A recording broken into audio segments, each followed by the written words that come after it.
कृपया धन्यवाद। मित्रों, सुसंध्या। आज रात्रि यहाँ पर होना सौभाग्य है कि आप लोगों को फिर से अपने प्रिय यीशु मसीह के नाम में संबोधित करूं और परमेश्वर के लोगों से कहीं भी मिलना सदा सौभाग्य है और उस महान नाम यीशु के लिए बात करना। निश्चय ही हमारे भाई ने जो अभी यीशु के लिए बात करना, निश्चय ही हमारे भाई ने जो अभी गाना गाया उसकी सराहना करते हैं। ये मेरा मन पसंद है। उस दिन जब वे यीशु को एक भविष्यद्वक्ता बनाने का यत्न कर रहे थे, या एक भला मनुष्य या एक शिक्षक, वो वास्तव में उसका परमेश्वरत्व लाता है कि वो क्या था। और मैं विश्वास करता हूँ परमेश्वरत्व लाता है कि वो क्या था, और मैं विश्वास करता हूँ कि वो था। उसके समान इस पृथ्वी पर कोई कभी नहीं हुआ, ना कभी होगा। वो इमैनुएल था, वो अल्फा ओमेगा था, आदि और अंत, वो जो था, जो है, जो आएगा, दाऊद का मूल और संतान, भोर का तारा। उसमें परमेश्वरत्व का निवास था, उसमें परमेश्वर था। परमेश्वर अपने पुत्र में था, मसीह में संसार को अपने में मिला रहा था। यीशु ने कहा, ये मैं नहीं हूँ जो कार्य करता है, परंतु ये मेरे पिता जो मुझ में रहता है। मेरा पिता और मैं एक हैं। परमेश्वर देह में प्रकट हुआ। हम पर परमेश्वर का कितना खोलेगा और नीचे आकर और मनुष्य की देह में निवास किया, ताकि मानव जाति के पाप और रोग ले और हमें वापस पिता के पास छुड़ा कर ले चले। ये अद्भुत नहीं है क्या? निश्चय ही हम इसकी सराहना करते हैं। अब पिछली रात्रि मैं समझता हूँ एक प्रकार से मैं क्षमा मांगूंगा। बिली मुझे थोड़ा जल्दी ले गया। तो वे सभाएं, वो विचारों का परखना, और कोई कभी नहीं जान सकेगा कि ये क्या है जब तक कि ये आपको इसमें आना है और इसे जाने, समझे। इसकी व्याख्या का यत्न करने की कोई विधि नहीं है, कोई विधि नहीं है कि आप कर सकें। ये केवल एक अनुभव है जिसके विषय में कोई नहीं जानता। केवल वही जो इसमें से होकर में कोई नहीं जानता, केवल वही जो इसमें से होकर निकलते हैं। ये मानव जाति के लिए क्या करता है, ये मनुष्य को क्या करता है, उसमें से वही जीवन लेकर आता है। आप दो संसारों में जीते हैं। आप यहाँ एक संसार में जीते हैं और आप वहाँ उस संसार में। जब आप किसी के साथ होते हैं, संभव है 50 वर्षों पहले, और आप आने वाले, जब आप किसी के साथ होते हैं, संभव है 50 वर्षों पहले, और आप आने वाले वर्षों में किसी के साथ होते हैं, और फिर भी आप अनुभव करते हैं कि आप यहाँ मंच पर खड़े हैं और आप वर्षों पहले की किसी बात को बोल रहे हैं। संभव है सप्ताहों पहले की, महीनों पहले की, दूसरे देश की, दूसरे स्थान की, या कुछ भी। और तब आप अपने को उसमें या कुछ भी, और तब आप अपने को उसमें ठीक बनाए रखते हैं। और विचारों में आपको बताता हूँ ये कोई बात है, परंतु परमेश्वर ने हमें अब तक आशीषित किया है इसमें, और अब हम बहुत आनंदित हैं और अब विश्वास करते हैं कि सभा से परमेश्वर को महिमा मिलेगी। ऐसे लोग एकत्र हैं। हमारी सभाएं यही निकटवर्ती में विज्ञापित हुई हैं, और ये केवल आसपास के लोगों के लिए है। और इसके पहले कि हम सभाओं के बड़े भाग में प्रवेश करें, मैं आज ये सोच रहा था कि यदि हो सका तो मैं लोगों के लिए पुराने ढंग की शिक्षा के लिए यत्न करूंगा। बाइबल में से लोगों के लिए हम पर भेजता है, तब हम इसे और भली प्रकार से समझने के योग्य होंगे। कुल मिलाकर दिव्य चंगाई मछली पकड़ने के लिए कांटे में चारा, जैसे कि आप जानते हैं, ये केवल यही है। मछली चारे को पकड़ती है और कांटे को ले लेती है। इसलिए हमारा अंतिम यही आज रात्रि आपको चंगा करता है। इसके पहले कि आपकी मृत्यु हो, आप फिर बीमार हो सकते हैं। अब से 1 वर्ष में या 2 वर्षों में, अब से आगे संभव है, अब से 1 सप्ताह में, या अब से 1 दिन, मैं नहीं जानता। परंतु एक बात निश्चित है कि आप किसी एक दिन इस संसार को छोड़ने जा रहे हैं, क्योंकि ये केवल चिप में आता है और नया जन्म प्राप्त करता है, तो आपके पास अनंत जीवन है। कोई मतलब नहीं कि यहाँ क्या घटित हुआ। यीशु ने कहा, आप कभी भी नष्ट नहीं होते हैं। वो जो मेरे शब्द सुनता है, मुझ पर विश्वास करता है कि जिसने मुझे भेजा है, ये वर्तमान काल है, अनंत जीवन, वो दोषी नहीं ठहरेगा। कर गया, ये हमें मेथोडिस्ट बनाएगा और चिल्लाना आरंभ करता है, क्या नहीं करता? ये ठीक बात है। ये सोचता है कि परमेश्वर ने ये किया है। अब ये मेरे शब्द नहीं हैं, ये उसके हैं। संत यूहन्ना 5:24। संत यूहन्ना 6, यीशु ने कहा, वो जो मेरा मांस खाता है और मेरा लहू पीता है, उसके पास अनंत जीवन है, और मैं उसे लहू पीता है, उसके पास अनंत जीवन है, और मैं उसे अंतिम दिन जिला उठाऊंगा। ये ठीक बात है। वो जो मेरा मांस खाता और मेरा लहू पीता है, वो वर्तमान काल, अनंत जीवन, अब ये अनंत, ये एक बेदारी से दूसरी बेदारी परंतु अनंतता में से निकलता है।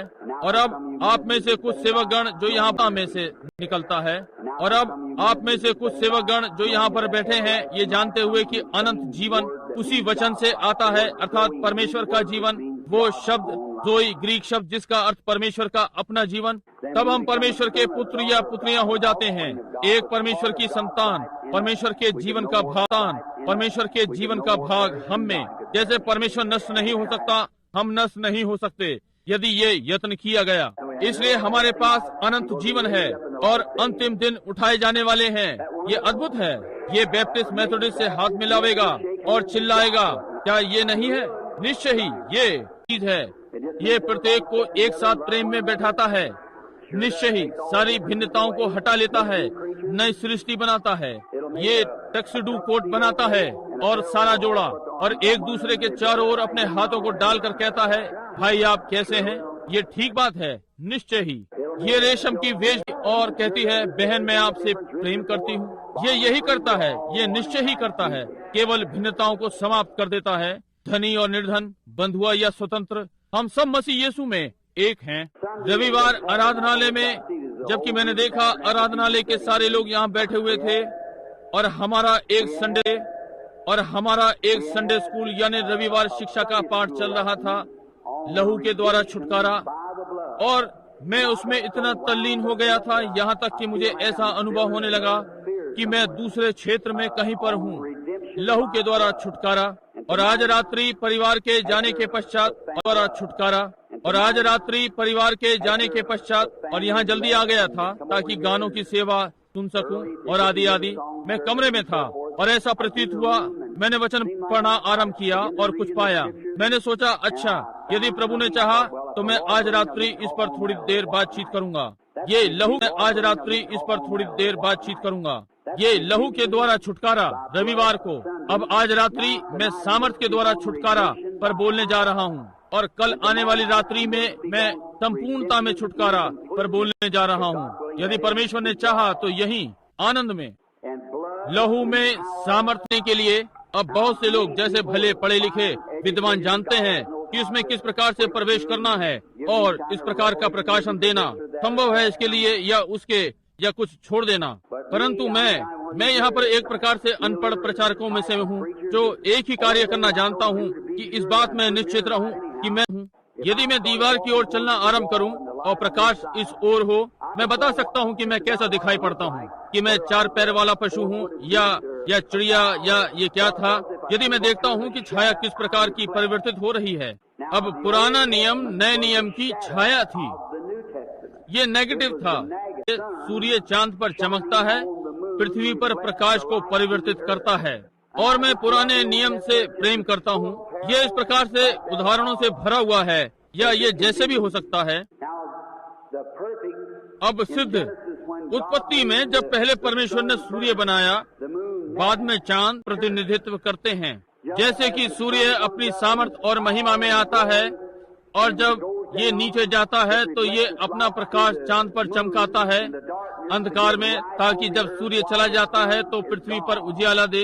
यीशु जब चला गया, वो महिमा में चला गया और अपनी ज्योति को कलीसिया पर कलीसिया को सुसमाचार का उजियाला दे, और तब वे विवाहित हो जाएंगे। ये शानदार होगा, ये चांद का महान उजियाला होगा, और वहाँ मेमना उजियाला होगा। उन्हें फिर सूर्य की और आवश्यकता ना होगी उस नगर में। अब छोटे से पूर्व दर्शन के लिए आइए निर्गमन में चलें, और मैं आशा करता हूँ कि आइए निर्गमन में चलें, और मैं आशा करता हूँ कि आप मुझसे उबेंगे नहीं जब निर्गमन में बातें कर रहा हूँ। एक बार वहाँ नदी के पार मेरे आराधनालय में मैंने प्रचार किया। लगभग 1 वर्ष और 6 महीने हर रात्रि कार्य पर था। वे वापस आएंगे, मैं कार्य का थोड़ा सा भाग लूंगा और वे वापस आएंगे, मैं कार्य का थोड़ा सा भाग लूंगा और चलता रहा। हम इसे बाइबल में से होते हुए लेंगे। हर पवित्र वचन एक दूसरे के साथ सहमत है। परमेश्वर के वचन में विरोधाभास नहीं है, नहीं श्रीमान, हर बिंदु सिद्ध है। केवल यही पुस्तक है जो प्रेरणा से इस प्रकार लिखी गई है, जो कि सिद्धता के साथ बहुत सारे जो प्रेरणा से इस प्रकार लिखी गई है, जो कि सिद्धता के साथ बहुत सारे लेखकों के द्वारा लिखी गई है, और बहुत सैकड़ों वर्ष के अंतरताल से और उनमें से प्रत्येक पवित्र आत्मा के द्वारा एक सहमति में होते हुए बोल रहा है। यही कारण है कि उन सब अतिरिक्त पुस्तकों पर वो मिकाबी और आदि उनके साथ एक रास्ता में नहीं है। पुस्तकों पर वो मिकाबी और आदि उनके साथ एक रास्ता में नहीं है, इसलिए मैं इसे मान्यता नहीं देता। ये मेरे लिए परमेश्वर का वचन है। और बहुत सी महिलाओं ने मुझे चिट्ठी लिखी और कहा, मैं प्रचार कर रहा था अय्यूब राख के ढेर पर। उसने कहा, भाई ब्रनम, आपने अय्यूब को बहुत समय से राख पर बैठा रखा है। क्या आप, भाई ब्रनम, आपने अय्यूब को बहुत समय से राख पर बैठा रखा है। क्या आप नहीं सोचते वहाँ लगभग 6 सप्ताहों से, क्यों आप कब उसे राख पर से उठाने जा रहे हैं? ठीक है, मैंने कहा, जब पवित्र आत्मा वचनों को आगे बढ़ाना बंद कर देगा, मैं समझता हूँ मैं कहना ये छोड़ दूंगा। परंतु जब तक वो मुझसे इस विषय में बातें कर रहा है कि वो राख पर, मैं इसी पर रुका रहा और प्राण बचाए गए। इसलिए जैसे कि सुसमाचार प्रचारक नगर में आया, उसने प्रचार किया। एक रात्रि उसने प्रायश्चित पर प्रचार किया, अगली रात्रि उसने प्रायश्चित पर प्रचार किया, फिर अगली रात्रि प्रायश्चित पर प्रचार किया। 4 या 5 रात्रियों के पश्चात डीकन की सभा उससे मिलने को आई और कहा, भाई क्या आप प्रायश्चित को छोड़, उन्हें प्रायश्चित करने दो, तब मैं कुछ और प्रचार करूंगा। इसलिए ये एक भला विचार है। उनमें से प्रत्येक ने प्रायश्चित किया, तब हम कुछ और प्रचार कर सकते हैं। ठीक है, छोटे से पूर्व दर्शन के लिए उनके लिए था, विशेषकर वे जो रविवार प्रातः आराधनालय में नहीं थे। हम वापस 12वें अध्याय पर जाना चाहते। 14वां अध्याय है, निर्गमन के 13वें पद से आरंभ करके। अब हम 10वां पद छोड़ते हैं। रविवार प्रातः लहू के द्वारा छुटकारा। आप में से बहुत से कहानी से परिचित हैं, मुझे निश्चय है। अब हम जानते हैं कि हम इस पुस्तक के पन्नों को वापस पलट सकते हैं और इन पन्नों को पलट, हम इस पुस्तक के पन्नों को वापस पलट सकते हैं और इन पन्नों को पलट सकते हैं, परंतु केवल एक ही है जो इस पुस्तक को खोल सकता है, वो यीशु मसीह है। यूहन्ना ने पुस्तक देखी, वो मोहर बंद थी और वो रोया, क्योंकि स्वर्ग में से कोई मनुष्य नहीं खोल सका, पृथ्वी पर कोई मनुष्य नहीं, पृथ्वी के नीचे कोई मनुष्य नहीं, परंतु वहाँ पृथ्वी पर कोई मनुष्य नहीं, पृथ्वी के नीचे कोई मनुष्य नहीं, परंतु वहाँ एक मेमना था जो जगत की उत्पत्ति के पहले से घात किया गया था, आया और जो सिंहासन पर बैठा था उसके दाहिने हाथ से पुस्तक ले ली और मोहर खोल दी और पुस्तक खोल दी और मोहर तोड़ दी। और वो योग्य था क्योंकि वो जगत की उत्पत्ति से पहले घात किया गया था। हम आज रात्रि उससे बातें करें और हमारे खोलने के लिए उससे विनती करें इसी समय। अब कृपालु प्रिय पिता, हम तेरे पास आते हैं, तुझे पहले यीशु नाम में संबोधित कर रहे हैं। अब प्रार्थना कर रहे हैं कि जैसे कि हम आज रात तूफान का प्रकोप है, वर्षा तेज और हवा चल रही है, हम परमेश्वर के भवन में आने के लिए धन्यवादित हैं। और हम धन्यवादित हैं कि एक छिपने का स्थान है। आपने कहा प्रभु का नाम सामर्थी खंबा है, धर्मी उसमें भागकर सुरक्षित हो जाता है, और उसमें आ गए हैं। अब हम प्रार्थना करते हैं कि पिता, आज रात्रि आप हमारे लिए वचन को खोलेंगे। होने पाए कि पवित्र आत्मा आए और वचन में समा जाए। इस नम्र छोटे दास के होठों का खतना कर, और वे जो सुनेंगे उनके हृदयों को आपके बालक और होने प्रत्येक हृदय में डाल दे जहाँ भी इसकी आवश्यकता हो। अब हमें आशीषित करें, आज रात्रि अपने आत्मा में हमें फिर से नया करें। इस सेवा से अपनी महिमा लें, खोए हुओं को बचा लें, बीमारों को चंगा करें प्रभु, पिछड़े हुओं को घर वापस ले आएं, और हम तेरी स्तुति करेंगे प्रिय पुत्र यीशु के नाम में, आमीन। अब 10वां पद निर्गमन के 12वें अध्याय का निकालें। हम लहू के द्वारा छुटकारे को पढ़ रहे थे, कैसे परमेश्वर ने प्रत्येक घर में मेमना बलिदान होने के लिए ठहराया, कैसे वहाँ पर कुछ भी नहीं छूटा था, न्याय हो रहा था और अब अंतिम न्याय होने वाला था। परमेश्वर अपने वचन को पूरा करने जा रहा था, प्रत्येक अक्षर, और वे सारे न्याय सिद्ध चिन्ह थे या सिद्ध प्रतीक न्याय के जो उन पर पड़ने वाला था, और सिद्ध प्रतीक न्याय के जो उन पर पड़ने वाला था। और यदि आप ध्यान देंगे, इसके पहले कि न्याय हो, अब संभव है सेवकगण इस पर मुझसे सहमत न हो, जो कि ठीक है, परंतु इसके पहले कि मिस्र का न्याय होना आरंभ हो, परमेश्वर ने इजराइल को गोशेन में भेज दिया। वे गोशेन में, परमेश्वर ने इजराइल को गोशेन में भेज दिया। वे गोशेन में थे और उन पर कोई विपत्ति न आई। एक कलीसिया जो सिद्ध रूप में आगे बढ़ी कष्टों में से होते हुए। देखिए, ठीक है। तब अंतिम विपत्ति जो पृथ्वी पर पड़ी, यानी मिस्र पर पड़ी, वो मृत्यु थी। आप सब जो पढ़ने वाले हैं, आप अपने संडे स्कूल के पाठ को जानते हैं और आदि आदि। संभव है उन्होंने इसे बहुत बार लिया हो, परंतु मृत्यु ही अंतिम शत्रु था जिसने मिस्र पर हमला किया। और अंतिम शत्रु जो कलीसिया पर आक्रमण करने वाला है वो मृत्यु है। आत्मिक रीति से बोल रहा हूँ, करण नहीं करेंगे, वे आत्मिक रीति से सूख और मर जाएंगे। वे कलीसियाएं, अब आप इसे देख सकते हैं, बहुत सारी बड़ी बड़ी बेदारियां और सुसमाचार सभाएं इस राष्ट्र में हो गईं, और तो भी कलीसिया जो कि राजनीतिक कलीसिया बोल रही है, वो चाहते हैं वैसे ही जीवन व्यतीत कर रहे हैं, जो चाहते हैं वो कर रहे हैं, तब भी स्वयं को मसीह कहला रहे हैं। वे ठीक हैं। मसीही होने का अर्थ मसीह के समान होना। उस स्थान पर ना जाएं जहां आप नहीं होना चाहते। यदि मसीह आ गया, कुछ ना कहें जो आप नहीं कहना चाहते हैं। यदि मसीह आ गया, कुछ ना कहें जो आप नहीं कहना चाहते हैं। जब मसीह आता है, कुछ ना करें जो आप नहीं करना चाहते हैं। जब मसीह आता है, कुछ ना सोचें जो आप नहीं सोचना चाहते। जब मसीह आता है, अपना एक ही ध्येय रखें। आपका हृदय कलवरी पर केंद्रित है। एक ही ध्येय रखें। आपका हृदय कलवरी पर केंद्रित है। आमीन। ज्योति में चलें जैसे वो ज्योति में है, और हमारी एक दूसरे से संगति है, और यीशु मसीह का लहू परमेश्वर के पुत्र का हमें सारे अधर्म से शुद्ध रखता है। ये मेथोडिस्ट, बैप्टिस्ट और हम सब बैप्टिस्ट और हम सब को मिलाकर उसमें एक करता है। अब अंतिम चीज मृत्यु थी, और उस मृत्यु से पहले जब वो आती है, उस मृत्यु से एक छुटकारा था उन सब के लिए जो उससे बचना चाहते थे। और पहले नाच से पहले परमेश्वर का एक धार्मिकता का प्रचारक था, नूह, और उसने लोगों को नाव में बुलाने के लिए 120 वर्षों तक प्रचार किया। और जिन्होंने अपनी इच्छा से न जाना चाहा, तो उनके लिए न्याय को छोड़ और कुछ न बचा। आज जो मसीह की ज्योति में चलने से इनकार करता है, तो न्याय को छोड़ और कुछ नहीं बचा। बस केवल दाहिनी और बाईं दिशा है। आप केवल एक ओर जा सकते हैं, और आपका अपना चुनाव है। अब हम देखते हैं इसके पहले की भयानक रात्रि आए जिसमें इजराइल को आज्ञा मिली थी, और उसे पहले ही ले लिया है। मेमने का बलिदान करना, मेमने का बलिदान करना। परमेश्वर अपनी कलीसिया को निर्गमन में ला रहा है कि उसे मिस्र से बाहर निकाले और प्रतिज्ञा के देश में ले जाए। मुझे यह अच्छा लगता है।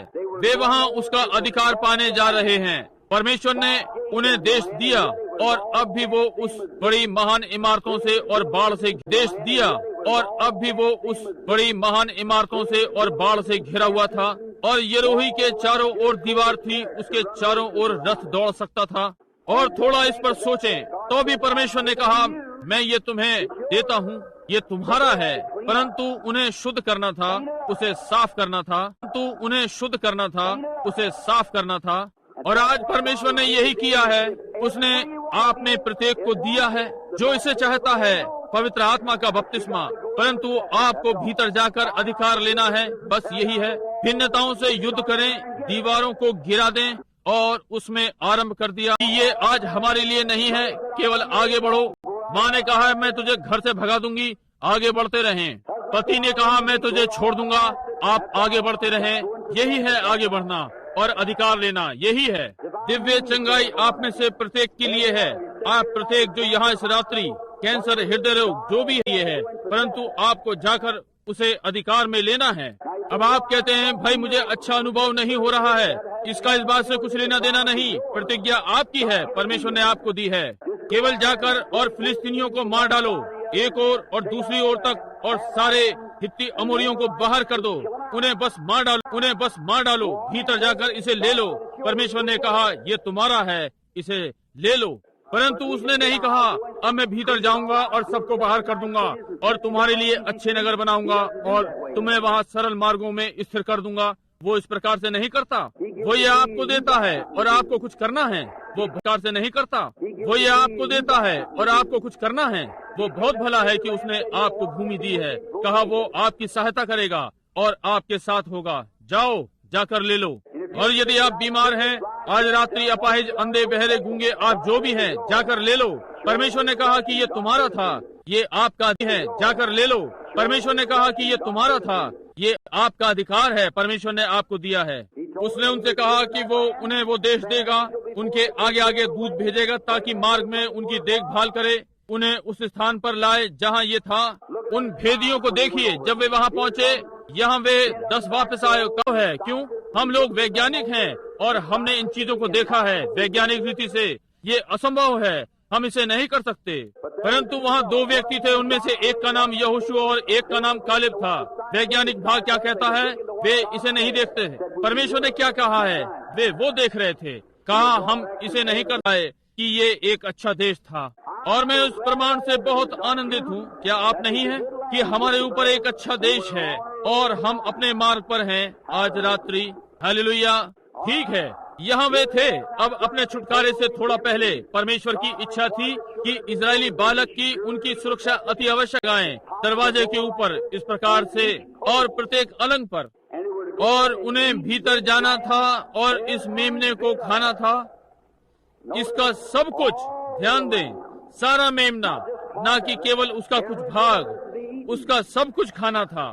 कुछ लोग कहते हैं मैं केवल ये भाग लूंगा, का सारा लेना है, उसका सब कुछ। कहते हैं ओ मैं विश्वास करता हूँ कि वो हमारे अपराधों के कारण घायल किया गया, परंतु उसके कोड़े खाने से मैं इसके विषय में नहीं जानता।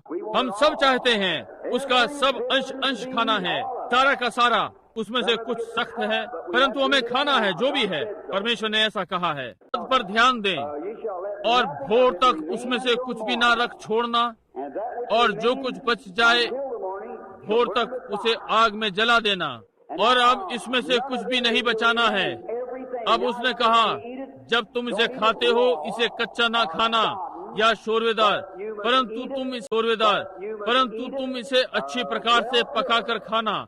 और मुझे ये पसंद है, लोग परमेश्वर के वचन को खाने का यत्न कर रहे हैं। वे इसे इस प्रकार लेते हैं जैसे कच्चा, चबा जाते हैं और इस पर थूकते जाते हैं और सब कुछ कहते हैं ओ मैं इसे नहीं ले सकता, मैं इसका पक्ष नहीं ले सकता, ये भली, ओ मैं इसे नहीं ले सकता, मैं इसका पक्ष नहीं ले सकता, ये भली प्रकार से पका नहीं है। यही है, उसने कहा इसे आग से पकाओ। आग पवित्र आत्मा को दर्शाती है। आप पहले हृदय में परमेश्वर को लो और ये आपके लिए पकाएगा। ये ठीक बात है, इसे पका लो, तैयार कर लो, तब ये स्वादिष्ट लगेगा। अब आप इस पका लो, तैयार कर लो, तब ये स्वादिष्ट लगेगा। अब आप इससे अलग नहीं हो सकते। कहें ओ मैं नहीं जानता कि मेरे लिए है या नहीं। ये बीते दिनों के लिए हो सकता है कि पहले पवित्र आत्मा पालो और देखिए कि फिर दिव्य चंगाई का आपके लिए क्या अर्थ है। देखिए हृदय से लगे धर्म का आपके लिए क्या अर्थ है जब जैसे ही ये आता है। आमीन, ये ठीक बात है।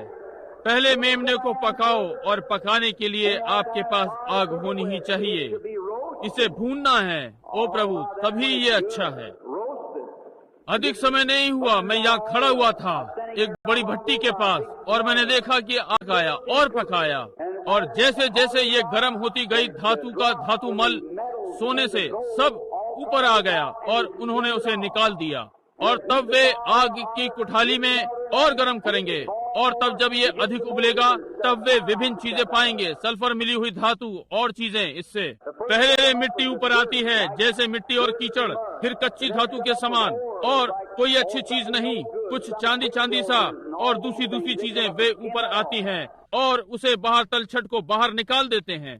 नीचे जाते हैं, सीधा नीचे, और अंतिम चीज सल्फर धातु थी जो उससे बाहर कर देते हैं। ये झूठा अंतिम चीज सल्फर धातु थी जो उससे बाहर कर देते हैं। ये झूठा सोना है। आप जानते हैं लोगों में बहुत सी चीजें होती हैं जो एक दूसरे को धोखा देती हैं। जब आप एक मसीही हैं या उनके समान व्यवहार करते हैं, जो भी हैं, समझे, परंतु आप पवित्र आत्मा को हर चीज को उबाल कर बाहर करने दें। अपने में से पवित्र आत्मा को हर चीज को उबाल कर बाहर करने दें। अपने में से धोखे वाला सोना भी बाहर कर दें। नकली वाला एक सोना है। बहुत से लोग पश्चिम में जाते हैं और इसे कहीं कहीं पाते हैं और वे सोचते हैं ओ उन्हें सोने की खान मिल गई। ये सोने से भी अधिक चमकता है, परंतु ये नकली सोना है, इसका कोई मूल्य नहीं। और जब वे सारी तलछट बाहर निकाल देते हैं और पकाते रहते हैं और पकाते रहते हैं जब तक सोने को शुद्ध नहीं कर देते, तब शुद्ध सोने को छोड़ और कुछ नहीं पकाते, केवल 100% सोना। और इसी प्रकार से परमेश्वर अपनी कलीसिया में करता है, उस पर पवित्र आत्मा उंडेलता है और तब तक पकाता रहता है जब तक सारी संसार जब तक सब कुछ उबल कर हर व्यक्ति में से जो उसके समीप आएगा बाहर नहीं कर देता। आमीन। अब तब आप इसे खा सकते हैं। यहाँ एक और सुंदर विचार यहाँ पर है 11वें पद में, और उसके खाने की विधि ये है, इसे सुनिए, में जूते पहने हाथ में लाठी लिए हुए उसे फुर्ती से खाना, वो तो यहोवा का पर्व होगा। मैं ये पसंद करता हूँ जबकि आप खा रहे हैं जाने के लिए तैयार रहना, यही निकास है। हम इफिसियों को निकालें, इफिसियों का 6वां अध्याय, और यहाँ विषय में इफिसियों का 6वां अध्याय 14वें पद से आरंभ करके 6वें अध्याय का। सो सत्य से अपनी कमर कसकर और धार्मिकता की झिलम पहनकर और पांव में मेल के सुसमाचार की तैयारी के जूते पहनकर विश्वास की ढाल लेकर स्थिर रहो, जिससे तुम उस दुष्ट के सब जलते हुए तीरों को बुझा सको, और उद्धार का टोप और आत्मा की तलवार जो परमेश्वर का वचन है ले लो। देखिए, पौलुस मनुष्य को युद्ध के मैदान के लिए तैयार कर रहा है, आगे बढ़ने के लिए। परमेश्वर ने आरंभ में इजराइल को छुड़ाते हुए अब आपको बढ़ने के लिए तैयार हो जाना चाहिए। जब तुम लहू के नीचे आओ, अपने जूते पहन लो, अपनी कमरें बांध लो, अपनी लाठी अपने हाथ में ले लो और पुकार के लिए तैयार हो जाओ। मुझे ये पसंद है। अब एक मनुष्य जो मसीह में आता है वो अपने सुसमाचार के जूते पहनता है कि सुसमाचार प्रचार करे, उद्धार का टोप पहनकर, धार्मिकता की झिलम पहनकर, अपनी कमर कसकर। अक्सर पुराने सिपाहियों में जब वे लड़ाई के वस्त्र धारण करते थे, उनका एक बड़ा पटुका होता था, वे इसे बांधते थे, उनकी कमरों को थामे रहता था। ये ढालें शत्रु के भालों को दूर रखती थीं।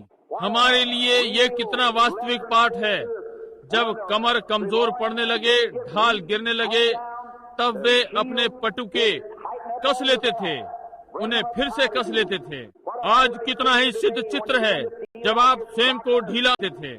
आज कितना ही सिद्ध चित्र है जब आप स्वयं को ढीला अनुभव करने लगे। यह शैतान कहता है इसका कोई लाभ नहीं। नीचे की ओर जाने से थोड़ा सा अपना पटुका कस लें, तलवार को थोड़ा कसे हुए हाथों से खींचें और आगे बढ़ें। इस प्रकार से बढ़ने के लिए तैयार रहें। प्रत्येक व्यक्ति उस रात्रि उस लहू के तले चल रहा है। वहीं रुके रहने की आज्ञा थी और तब तक बाहर न जाए जब तक आज्ञा न आए कि आगे बढ़ो। और प्रत्येक मनुष्य जो परमेश्वर के आत्मा से जन्मा है, मसीह में आता है, उसके पास अनंत जीवन है।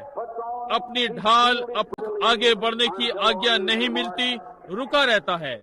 ओ, ये क्या ही शानदार है। क्या आप आज ये सब पाकर आज रात्रि काम में नहीं लगना चाहते? आप सिपाहियों, आराधनालय में एक गाना गवाने वाला होता था। हमारे गाने का विषय होता था, युद्ध जारी है ओ मसीही सिपाहियों, कड़े के साथ रंगों के प्रवाह आज गलत और सही आमने सामने हैं। युद्ध जारी है, परंतु थके हुए नहीं, ताकतवर हो जाओ और उसकी सामर्थ को थाम लो। यदि परमेश्वर हमारी ओर है, उसका झंडा हमारे ऊपर है, तो अंत में हम जयवंतों का गीत गाएंगे। उनमें से बहुत सारे संत कब्र में चले गए, परंतु इन्हीं किन्हीं दिनों में सामने नए संसार में जब वे प्रतिज्ञा के देश में आते हैं, सलीब का झंडा हमारे ऊपर होगा और हम जयवंतों के गीत को गाएंगे। जब उस रात्रि हम विवाह भोज में बैठते हैं, उस मेज के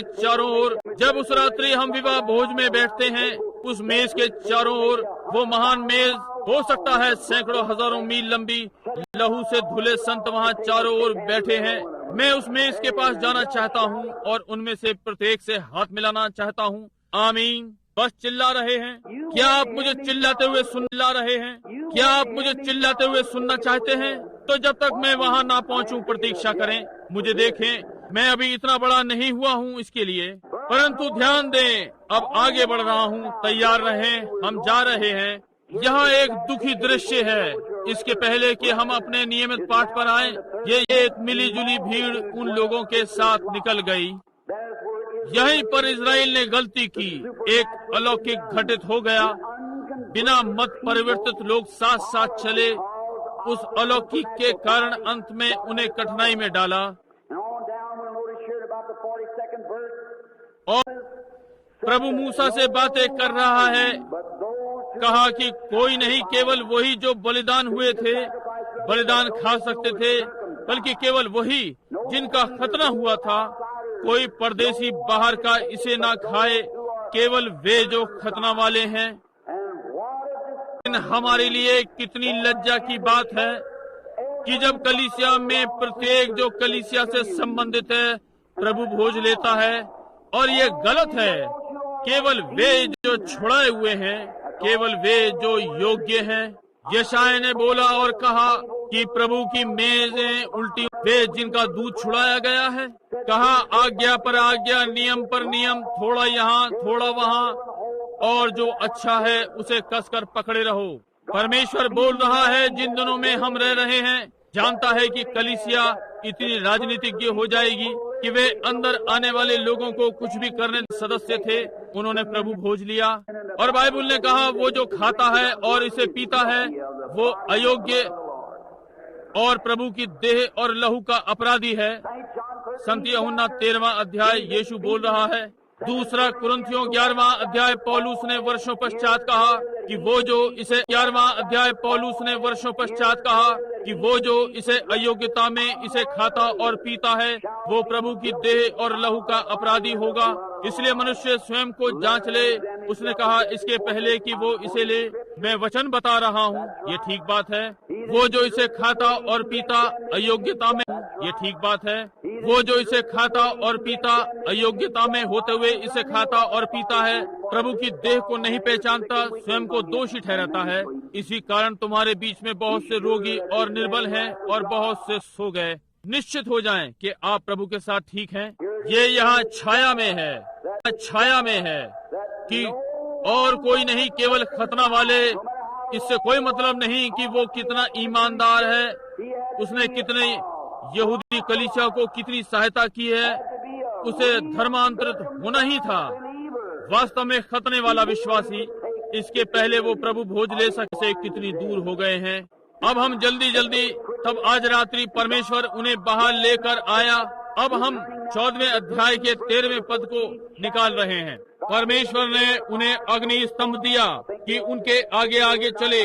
मैं सोचता हूँ कि आज रात्रि उनके पास इसका चित्र है, और मैं शार से, जबकि हम आज रात्रि इस झुंड में हैं, मैं विश्वास करता हूँ ये हमारे साथ है। वही अग्नि स्तंभ जिसने इजराइल के बालकों का मार्गदर्शन किया, हमारे आगे आगे चल रहा है, उन्हीं चिन्हों और आश्चर्य कर्मों को कर रहा है। और यहाँ कोई भी शिक्षक या बाइबल का ज्ञाता ये जानता है कि वो दूत का ज्ञाता ये जानता है कि वो दूत जो इजराइल के साथ रहा और प्रतिज्ञा के देश तक उनका मार्गदर्शक रहा, वो वाचा का दूत था जो यीशु मसीह था। और आज यीशु मसीह कल, आज और सर्वदा एक सा है। इस झुंड के आगे आगे है, जिसे आप लोग पवित्र शोर मचाने वाला कहना चाहते हैं। यह जिसे आप लोग पवित्र शोर मचाने वाला कहना चाहते हैं। यदि आप चाहते हैं, ठीक है, बढ़ रहे हैं। जैसे जय पर अगुवाई कर रहा है, उसकी महिमा हो। उन दिनों में, उन देशों में वे लोग छोड़े हुए और घृणित और ठुकराए हुए और राष्ट्रों के द्वारा छोड़े गए और सब कुछ कहलाए, राष्ट्रों के द्वारा छोड़े गए और सब कुछ कहलाए। ऐसे ही आज सच्चे विश्वासी के साथ है। आप अपनी कलीसियाओं में जानते हैं, जब आप मसीह का पक्ष लेते और सत्य के लिए बोलते हैं तो सारी कलीसिया कहती है, इसे देखो, वो अपनी समझ खो बैठा है, वो पागल हो गया है। समझे? उस पर ध्यान ना दें। पीछे और लहू आपके आगे आगे है। पवित्र आत्मा आपका मार्गदर्शन कर रहा है। बस बढ़ते जाएं। कौन क्या कहता है इस पर ध्यान न दें, सीधे सीधे कलवरी पर ध्यान दें और आगे बढ़ते रहें। एक सुंदर प्रतिछाया। अब वे निकल कर बाहर आ गए हैं और अब ध्यान दें कर लाया। अब उनके पास कुछ होना चाहिए था कि उन्हें उस देश में ले जाए। अब वे आरंभ करने वाले हैं। वे बाहर आ गए, खतना किए हुए लहू के तले आए और बढ़ रहे हैं। अब वे किसी चीज पर आ गए हैं।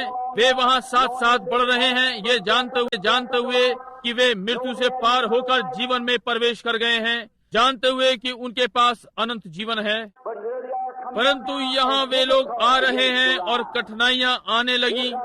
यहाँ उनके पीछे फिरौन की सेना आ रही है कि उन्हें ले ले, परेशानियाँ आ गई। सुनिए कि उन्हें ले ले, परेशानियाँ आ गई। सुनिए, परमेश्वर हमारे छिपने का स्थान और हमारी सामर्थ और संकट के समय हमारी उपस्थित सहायता। ओ, मैं आशा करता हूँ आप इसे देखते हैं। देखा, ये यहाँ पर है, जानते हैं, परंतु सुनिए अब 13 ये यहाँ पर है, जानते हैं, परंतु सुनिए अब 13वां पद। और मूसा ने लोगों से कहा, तुम डरो मत, मुझे ये अच्छा लगता है। यीशु जब मृतकों में से जी उठा, उसके वचन निरंतर थे, डरो मत। आज कलीसिया के साथ यही परेशानी है, होने वाले हैं। जब आप मसीह में हैं तो आप कैसे असफल हो सकते हैं? आप असफल नहीं हो सकते। आपके पास अनंत जीवन है। अधलोक के सारे प्रेत आपको नहीं हिला सकते। आपके पास अनंत जीवन है। यीशु ने ऐसा कहा, असफलता से भयभीत ना हो। आप कहते हैं, भाई मैं डरता हूँ कि मैं धर्मांध हो जाऊँ, थोड़ा धर्मांध हो जाऊँ। निश्चय ही मैं चाहूंगा। ब्लड्स के विषय में बताया गया, उसके पास एक व्यक्ति नौकरी के लिए आया और उसने कहा, यहाँ अपने हस्ताक्षर करो। उसने हस्ताक्षर करने के लिए अपनी पेंसिल उठाई। उसने कहा, इस पर तुम्हारी रबड़ कहाँ है? कहा, मैं नहीं जानता, कोई गलती करता है। उसने कहा, मैं तुम्हारा उपयोग, तुम कुछ भी नहीं करोगे। ये ठीक बात है, तुम कोई गलती नहीं करते हो, आप कुछ नहीं कर रहे हैं। भाई हम आगे बढ़ते रहें। मैं वहाँ लॉन्ग फेलो को पसंद करता हूँ। मुझे दुख की घड़ियाँ में ना बताओ कि जीवन केवल एक खाली स्वप्न है और सोने वालों के प्राण मृत। कि जीवन केवल एक खाली स्वप्न है और सोने वालों के प्राण मृत हैं। चीजें वैसी नहीं जैसी दिखाई पड़ती हैं। कहा, हाँ जीवन वास्तविक है और जीवन उत्साह है और कब्र उसका उद्देश्य नहीं है। तू मिट्टी से है, मिट्टी में लौट जाएगा। ये प्राण के लिए नहीं कहा गया। हम उठे और कर रहे हैं, ये प्राण के लिए नहीं कहा गया। हम उठे और कर रहे हैं हृदय से किसी भी संग्राम को, ना कि गूंगे जानवरों के समान हकाए जाते हैं। बहादुर बनो। लोगों की प्रतीक्षा न करें कि वे आपको मसीह तक ले जाने में प्रेरित करें। एक पुरुष या एक महिला के समान खड़े हों और उसे स्वीकार करें और जय करें। आमीन। परमेश्वर यही चाहता है, मजबूत और तैयार सिपाहियों। संभव है आपका वजन 105 पाउंड भी ना हो, परंतु भाइयों आप फिर भी सुस्वस्थ हैं और सामर्थ्य से भरे हुए, यदि आप परमेश्वर को अपनी तरह से करने दें। मैंने सैकड़ों पाउंड के मनुष्य देखे हैं, परंतु उनमें एक भी अंश पुरुष नहीं है। मैंने लोगों से कहा, डरो मत, शांत रहो और यहोवा के छुटकारे को देखो। ये अच्छा है, केवल आगे बढ़ते रहो, किसी भी बात से न डरो। यदि आपने मसीह को अपने बचाने वाले के रूप में स्वीकार किया है, बढ़ते रहो।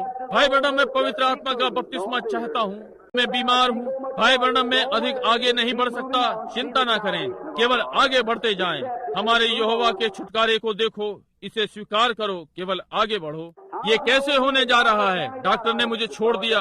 उसने जितना अच्छा हो सकता था किया, परंतु परमेश्वर ने अपना सबसे अच्छा अभी नहीं किया है। ये ठीक बात सुने, ठीक है। यहोवा जो आज तुम्हें दिखाएगा, क्योंकि मिस्री, पारखी, सत्य, कष्ट देने वाले कहते हैं, भाई ब्रनम यदि मैं बस सिगरेट पीना छोड़ दूं, यदि मैं मदपान छोड़ दूं, यदि मैं अपनी चोरी छोड़ दूं, यदि मैं अपना ये वो करना छोड़ दूं, परेशान देगा। यदि मैं जानता होता कि मैं ये छोड़ सकता, भाई ब्रनम मैं अभी मसीह को ग्रहण कर लेता। आप चिंता ना करें, आगे बढ़ें, आप प्रभु के उद्धार को देखेंगे। क्योंकि जिन मिस्रियों को तुम आज देखते हो, उनको फिर कभी ना देखोगे। आमीन। कुछ क्षण पश्चात ये तय हो गया। यहोवा आप तुम्हारे लिए लड़ेगा, इसलिए तुम चुपचाप रहो। तब यहोवा ने मूसा से कहा, तू क्यों मेरी दुहाई दे रहा है? इजरायलियों को आज्ञा दे कि यहाँ से कूच करें। मुझे ये पसंद है। ये कहने का यत्न न करें भाई मैं 10 वर्षों से कलीसिया का ये कहने का यत्न न करें भाई मैं 10 वर्षों से कलीसिया का सदस्य हूँ। भाई ब्रैनम, मैं एक अच्छा ईमानदार सदस्य रहा हूँ। अच्छी बात है, मैं इसकी सराहना करता हूँ, परंतु हम आगे बढ़ें। आज रात्रि परमेश्वर आगे बढ़ रहा है। आज लोग यहाँ वे वापस जाते हैं, वे कहते हैं अच्छा अब विज्ञान 150 वे वापस जाते हैं, वे कहते हैं अच्छा अब विज्ञान 150 वर्ष पहले फ्रांस में विज्ञान था। यदि मनुष्य कभी भयानक गति 30 मील प्रति घंटा से चले तो गुरुत्वाकर्षण उसे पृथ्वी पर से उठा देगा, और वो चला गया। ओ 30 मील प्रति घंटा, वो अब लगभग 1600 मील प्रति घंटे पर जा रहा है। आपने कभी फिर उस मनुष्य का उल्लेख किया होगा। वो अपने समय में ठीक था, परंतु वे दूसरे दिनों में जी रहे हैं। ये ठीक बात है, परंतु हम प्रचारक लोग ओह नहीं, दिव्य चंगाई। अब मैं देखूं कि संत मूडी, फिने, नॉक्स, कॉल्विन, इनमें से कुछ ने इस विषय में क्या कहा। वे अपने समय में ठीक थे, परंतु हम कुछ और है। यीशु ने कहा वहाँ बीज बोने वाले के दृष्टांत में, जब बीज बोने वाला गया और बीज बोया और कुछ शत्रु ने आकर कुछ जंगली दाने गेहूं के बीच में बो दिए, उसने कहा उन्हें एक साथ बढ़ने दो। आप सदा उंगली उठाते हैं कि संसार कितना खराब होता जा रहा है, परंतु आप ये देखने में असमर्थ हैं कि कितनी शक्तिशाली होती जा रही है। वो उठ रही है और मैदान में खड़ी हो रही है। वो जो कि छोटा झुंड है, परंतु भाई परमेश्वर उसके साथ है और वो विजय प्राप्त करने जा रही है, वैसे ही निश्चित रूप से जैसे मसीह मृतकों में से जी उठा। आमीन। परमेश्वर की कलीसिया कभी भी असफल नहीं होगी। अधलोक के फाटक, परमेश्वर की कलीसिया कभी भी असफल नहीं होगी। अधलोक के फाटक उस पर कभी भी प्रबल ना होंगे। दिखाया कि वे इसके विरोध में होंगे, परंतु वे प्रबल नहीं हो सकते। कलीसिया मसीह के लहू में से होते हुए, जय प्राप्त करते हुए जय के निशाने पर जा रही है। मैं इस बात के विषय में आशावान हूँ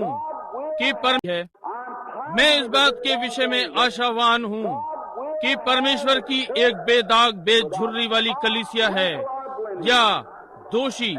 आमीन। मैं इस विषय में इतना आनंदित हूँ। अब यदि मैं कलीसिया में हूँ, आमीन। भाई ब्रैनम, आप उसमें क्या हैं? शब्दों से नहीं। आप उसमें कैसे आ सकते हैं? जन्म लेने के द्वारा उसमें जन्म लें। मैं ब्रैनम परिवार में हूँ। इस आने वाले अप्रैल के 6वें दिन को मैं 45 वर्ष का हो जाऊंगा, और उन्होंने मुझे इसका सदस्य बनने को कभी नहीं कहा। मैं एक ब्रैनम जन्मा हूँ। मैं सदा यही जन्मा। मैं मसीही होऊंगा, क्योंकि चुनावों के द्वारा परमेश्वर ने इसे इसी प्रकार ठहराया। उसने अपने प्रिय पुत्र के द्वारा अनुग्रह से बुलाया। हमने उसे स्वीकार किया और अनंत जीवन पाया। एक हाथ मिलाने के द्वारा, एक ही आत्मा के द्वारा हम सब ने एक ही देह यीशु मसीह में बपतिस्मा लिया और वहाँ उस राज्य के नागरिक बन गए। आज जब मैं प्रार्थना कर रहा था तो मैं सोच रहा था कि आज ये कैसा दिन है कि हमें जो मुझसे पहले थी उसके लिए उत्तर नहीं देना, या वो पीढ़ी जो मेरे बाद होगी, परंतु न्याय में मुझे इस पीढ़ी के साथ खड़ा होना है। और मैंने कहा उधर एक स्त्री का चित्र विज्ञापन में देखिए, बियर पीते हुए। कुछ और कहा कि वो बिना श्वास के थी या ऐसे ही कुछ। मैंने कहा हाँ, और जीवन रहित भी है। लज्जाजनक है।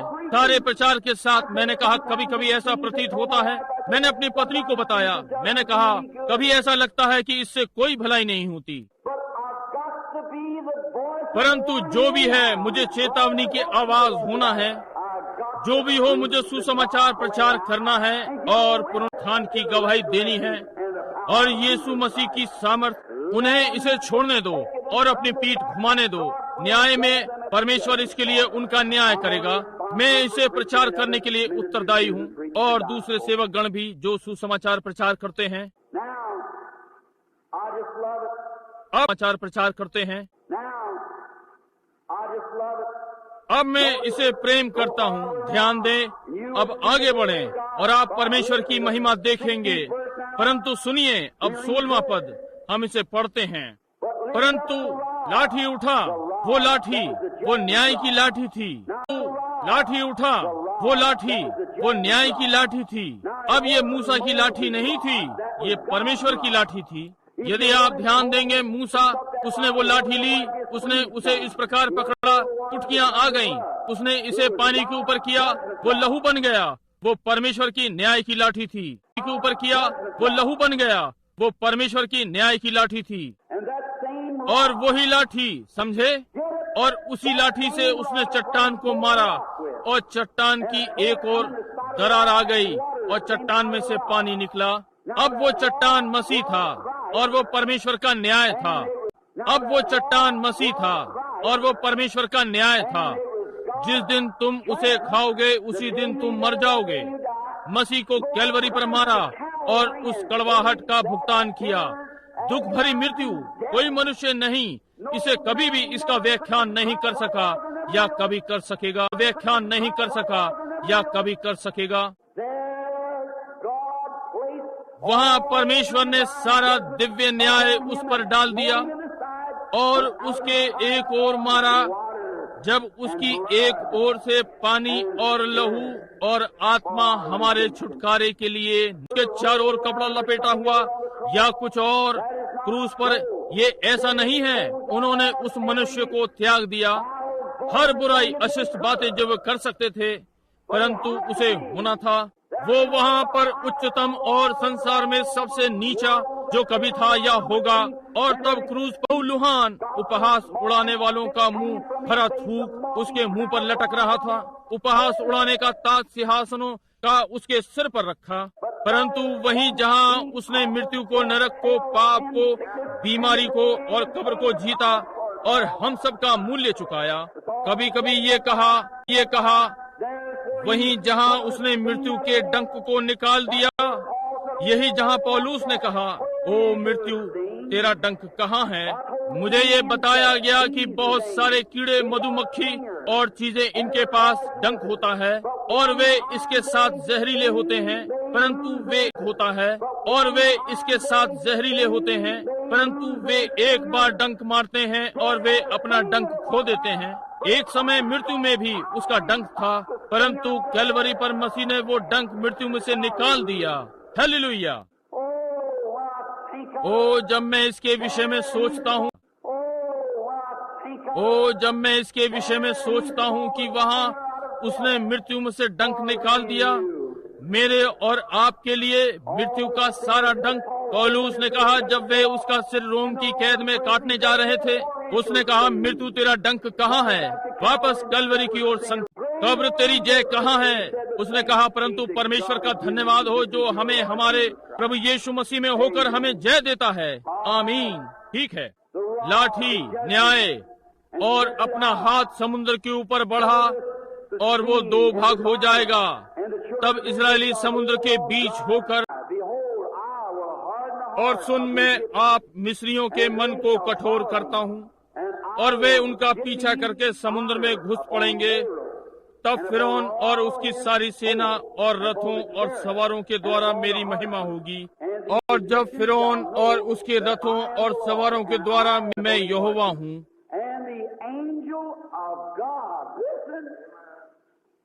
तब परमेश्वर का दूत, सुनिए, कार्य में लगे रहने को और कस दिया।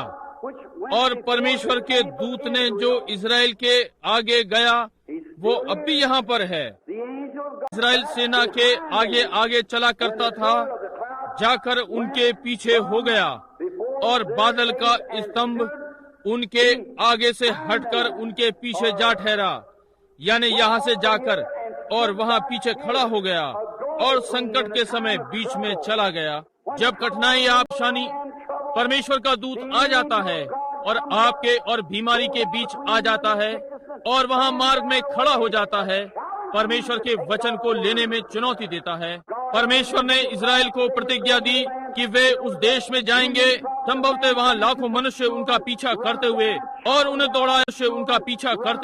और उन्हें दौड़ाया कि उन्हें काट डालें जैसे कि पशुओं का झुंड हो। परंतु प्रभु का दूत जो वहाँ उन्हें प्रतिज्ञा के देश में ले जाने के लिए था, पड़ाव में से उठा और पीछे जाकर खतरे और उनके बीच में खड़ा हो गया। हालेलुया। वो अब भी यही करता है, वो मार्ग निकालेगा। हालेलुया। वो अब भी यही करता है, वो मार्ग निकालेगा। ओ मैं बस उससे इसके लिए प्रेम करता हूँ। क्या आप नहीं करते? वो यहाँ बैठे इस समय हर बीमार व्यक्ति के लिए मार्ग निकालेगा। उसने पहले ही मार्ग बना दिया है और वो आपके और दुख के बीच में खड़ा है, और दुख के बीच में खड़ा है। और मैं जानता हूँ कि वो अब यहाँ पर है। यदि आप चाहें तो मुझे हर धर्मी कह सकते हैं, परंतु मैं जो कहता हूँ परमेश्वर के सामने उत्तरदायी हूँ। परंतु वो जिसने इजराइल के बालकों की अगुवाई की, यदि मैंने इसका सही अनुमान या जो चित्र में आपने देखा, मैं समझता हूँ आज रात्रि उन्होंने उसे बाहर टांग दिया। वही परमेश्वर का सरदूत आज रात्रि इस समय इस भवन में है, वही करने के लिए जो यीशु ने उस दिन में किया। वो ये पुष्टि के लिए है कि उसने तब क्या किया था, वो अब है और सदा एक सा रहेगा। परमेश्वर का सरदूत यहाँ और मृत्यु के मध्य में खड़ा है। कोई आश्चर्य नहीं कि दाऊद ने कहा, हाँ यद्यपि मैं मृत्यु की छाया की घाटी में से होकर निकलूं, तो भी मुझे कोई भय न होगा, तू मेरे साथ है निश्चय ही। वहाँ परमेश्वर का सरदूत खड़ा हुआ है, इजराइल के शिविर के आगे चला गया और खड़ा हो गया। और आज रात्रि परमेश्वर का सरदूत यहाँ प्रत्येक व्यक्ति और शत्रु के बीच में खड़ा है। मैं जानता हूँ कि मैं क्या बोल रहा हूँ। मैं जानता हूँ जबकि मैं यहाँ प्रचार मंच पर खड़ा हुआ हूँ, आज रात्रि लोगों के इस छोटे झुंड के साथ महिमा से नीचे आ रहा है और अब इस भवन में खड़ा है। यदि आप परमेश्वर के वचन पर चलने का साहस करें, देखिए यदि वो आपके सामने ना चले, ध्यान दें, और मिस्रियों और शिविर के बीच में आ गया। वो आप और आपकी बीमारी के मध्य में आ रहा है ठीक इसी समय। क्यों? हम कलीसिया की निकासी पर हैं। मिस्र सदा संसार कहलाया है, और जब इजराइल उसमें से निकल आया, स्मरण रहे वे वहाँ कलीसिया के सदस्य थे, परंतु लहू और छुटकारे होने के पश्चात वे परमेश्वर के खतना किए हुए हो गए। और आज खतना परमेश्वर के खतना किए हुए हो गए, और आज खतना पवित्र आत्मा का बपतिस्मा है। सब, स्तिफनुस ने कहा, तुम सब हृदय और कानों से खतना रहित, तुम क्यों सदा पवित्र आत्मा का सामना करते हो? जैसे तुम्हारे बाप दादों ने किया, तुम भी वैसा करते हो। पवित्र आत्मा हृदय से तुम्हारे बाप दादों ने किया, तुम भी वैसा करते हो। पवित्र आत्मा हृदय में खतना करता है, संसार की चीजों को काट रहा है। ये पुराने ढंग की पवित्रताई कलीसिया ने इसे जिया, उसी प्रकार व्यवहार किया, उसी प्रकार जीवन व्यतीत किया, परंतु आज ये बाकी संसार के समान है। ये लज्जाजनक व्यतीत किया, परंतु आज ये बाकी संसार के समान है। ये लज्जाजनक है। हमने समझौता कर लिया। बूढ़े भाई स्पुर्जन कहा करते थे, एक पुराना मेथोडिस्ट प्रचारक मेरा मित्र एक गाना गाया करता था, हमने अवरोधों को गिरा दिया, हमने अवरोधों को गिरा दिया, हमने पाप से समझौता कर लिया, हमने अवरोधों को गिरा दिया, हमने पाप से समझौता कर लिया, हमने अवरोधों को गिरा दिया। भेड़ बाहर निकल गई, बकरियां भीतर कैसे आ गईं? क्योंकि आपने अवरोधों को गिरा दिया। यही है, आपने मसीह जीवन के स्तर को गिरा दिया, क्योंकि धर्म विद्यालय में से प्रचारक निकल कर आ रहे हैं और सत्य से समझौता करने को बाहर में से प्रचारक निकल कर आ रहे हैं और सत्य से समझौता करने को बाहर भेज दिया। परंतु पवित्र आत्मा वहाँ उन्हें दोषी ठहराने को सदा से है, और आज रात्रि वो विश्वासी और संसार की चीजों के मध्य में खड़ा हुआ है। आमीन। और वो मिस्रियों की सेना और इजराइल की सेना के बीच में आ गया, और बादल और अंधकार हुआ, तो भी उससे रात को उन्हें प्रकाश मिलता रहा, और वे रात भर एक दूसरे के पास विश्वासियों के झुंड को दी गई है। उजियाला उन्हें अंधा कर रहा है। ठीक है, अपना झटका सहने वाले बख्तर को पहन लें। ये यहाँ आता है। देखिए, प्रत्येक व्यक्ति जो उजियाले को अस्वीकार करता है अंधा हो जाता है और अंधकार में चल नहीं कर सकते। आमीन। परमेश्वर सेवकों को सुसमाचार प्रचार करने को भेजता है। वो मनुष्यों के मध्य में चिन्हों और आश्चर्य कर्मों को भेजता है ताकि इसे सत्य प्रमाणित करे, और मनुष्य इसे अस्वीकार करते हैं। अब आपके लिए अंधकार को छोड़ और कुछ नहीं बचा। अब आपके लिए अंधकार को छोड़ और कुछ नहीं बचा। मेरे भाई, जब तक ज्योति है, ज्योति में चलते चलो, ज्योति को स्वीकार कर लो। मसीह ज्योति है, वो आपके लिए ज्योति लेकर आया। परंतु जिन्होंने ज्योति को अस्वीकार किया, अंधकार को स्वीकार किया है, और आदि को अस्वीकार किया, अंधकार को स्वीकार किया है। और आज रात्रि प्रत्येक पुरुष और महिला जो ज्योति को अस्वीकार करता है, अंधकार में चलता है, नहीं जानता है कि कहाँ जा रहा है, वो बहुत सुंदर और लोगों में बहुत ही प्रसिद्ध भटक रहा है। परंतु आश्चर्य है कि वो परमेश्वर की उपस्थिति में कैसे खड़ा होता है। इस पर ध्यान दें, यहाँ कितनी शानदार चीज है। वो एक के लिए ज्योति है और दूसरे के लिए अंधकार है। वो इजरायली तब मूसा के प्रार्थना करने के पश्चात वे शांति से लेट गए। अब ध्यान दें, और मूसा ने अपना हाथ समुद्र के ऊपर प्रचंड पुरवाई चलाई और समुद्र को दो भाग करके जल को ऐसा हटा दिया जिससे कि उसके बीच सूखी भूमि हो गई। तब इजरायली समुद्र के बीच स्थल ही स्थल पार होकर चले। यदि आप ध्यान देंगे, जब इजराइल के बालक जो अंधकार से निकल आए कट आया, ज्योति वापस पीछे घूम गई और वे सारी रात सोए। जबकि वे सो रहे थे, परमेश्वर ने हवा को भेज रहा था जो समुद्र के आर पार बह रही थी, बचने के लिए मार्ग खोल रहा था। मेमने को हालेलुया, मैं बहुत आनंदित हूँ कि आज रात्रि मैं पवित्र आत्मा से भरा हुआ हूँ। परमेश्वर की प्रतिज्ञा में विश्राम कर रहे हैं। परमेश्वर ने उनसे प्रतिज्ञा की, उनके लिए बच निकलने के लिए मार्ग बनाए, और जबकि वे इस प्रतिज्ञा पर विश्राम कर रहे थे, परमेश्वर वहाँ उनके सामने था, मार्ग को खोल रहा था।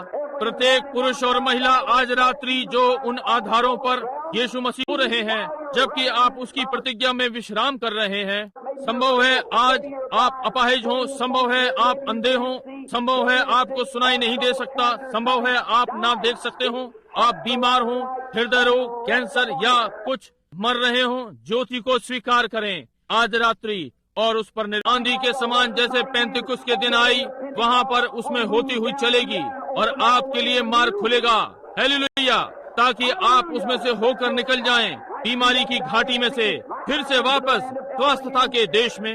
आप उस ठंडे औपचारिक बंधक उदासीन धर्मों में से होकर निकलेंगे, उस ठंडे औपचारिक बंधक उदासीन धर्मों में से होकर निकलेंगे, उस पवित्र आत्मा से भरे देश में प्रसन्न आनंद करते हुए, आनंद से भरा हृदय। परमेश्वर अपनी सामर्थ दिखाता है और दिखा रहा था। मुझे क्षमा करें, मैं बहुत जोर से बोल रहा हूँ। दिखा रहा हूँ कि सामर्थ के द्वारा छुटकारा है।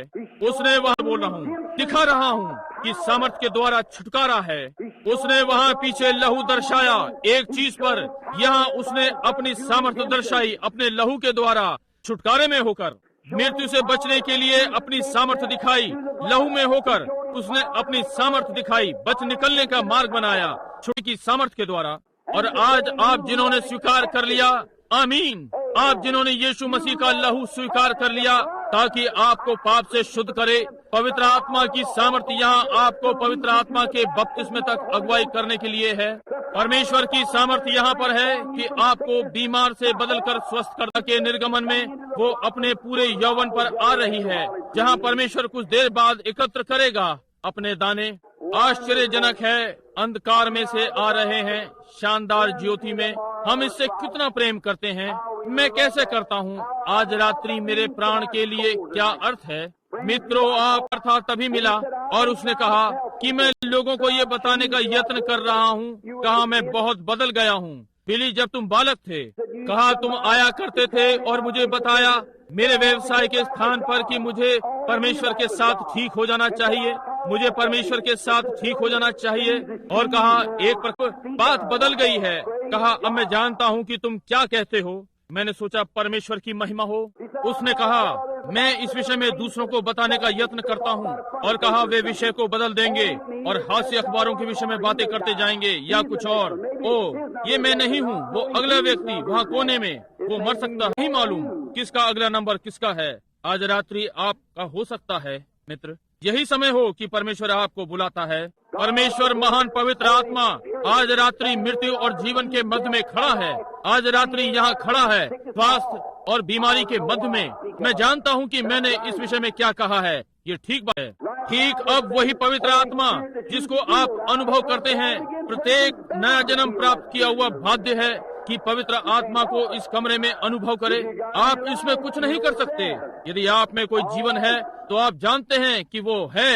ठीक है, कैसे एक चुंबक के समान जब एक ठीक है, कैसे एक चुंबक के समान जब एक बड़ा चुंबक किसी चीज के पास आता है तो ये हिलना और खिसकना आरंभ कर देता है। क्यों? जितना अधिक पास आता जाता है। जैसे एक बड़ा चुंबक नीचे आता है। यहाँ एक बार हेमोंड इंडियाना में मैं देख रहा था कि वे लोग छीलन फर्श पर पड़ी थी। उन्होंने एक बड़ा महान हैंडल खींचा तो एक बड़ा चुंबक नीचे आ गया और उन्होंने सारे लोहे की छीलन फर्श के बीच में से साफ कर दी। और जैसे ही ये पास से निकलकर सारी छीलन जो चुंबक से चुंबकीय हो गई थी लोहे की, सीधी उस पर आई और चुंबक उन्होंने उसे अचुंबकीय कर दिया और कोठाली में गिरा दिया और फिर से ढाल दिया। वहाँ बहुत सारी एल्युमिनियम की छीलन पड़ी रह गई। मैंने कहा ये क्यों नहीं गई? उसने कहा ये चुंबक से चुंबकीय नहीं हुई। मैंने कहा परमेश्वर की स्तुति हो। मैंने कहा लोहे का ये टुकड़ा, कहा यदि आपने ध्यान दिया ये नीचे बोल्ट से जड़ा हुआ सामान है।